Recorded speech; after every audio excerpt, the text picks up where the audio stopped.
Matias. Huyu vipi sasa unashaje gari sasa hizi muda umeenda bwana fungua.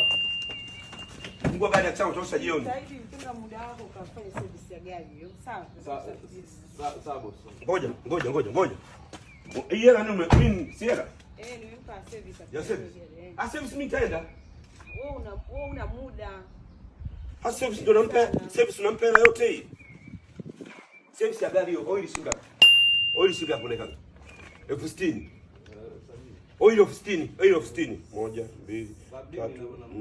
5, 6. Wewe usinifundishe kazi mimi. Sawa. Oil of 60 70 wapi? 50,000 ya oil, 10,000 filter, 10,000 ya fundi. Ila wacha nikae nayo wapi? Mani mke wangu. Ungemwachia tu. Wacha nikae nayo huyo. Akae na hela yote hii. 60,000 oil, shilingi 10,000 filter, 10,000 ya fundi. Fungua gate. Au mimi nitapeleka. Lete zera. Napeleka boss. Sasa tunakosea sana. Mimi nipo. Kwa nini unampa huyo? Kwa nini mimi nipo? Kwa nini unampa huyo?